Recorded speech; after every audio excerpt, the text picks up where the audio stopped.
പക്ഷി, അതായത് പക്ഷിയുടെ പേര് പറഞ്ഞേ.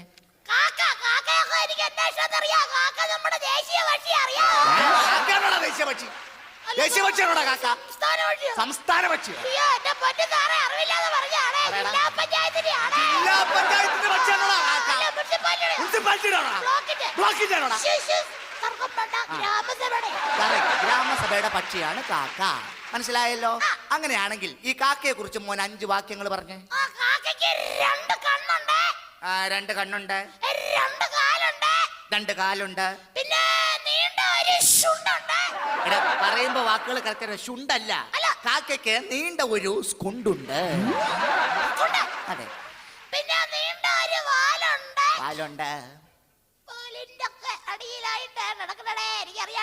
എന്നതാടാ വാലിന്റെ അടിയിൽ? എന്നതാടാ വാലിന്റെ അടിയിൽ? ദൈവമേ, മര്യാദക്ക് സംസാരിക്കാൻ. എന്നതാടാ വാലിന്റെ അടിയിൽ?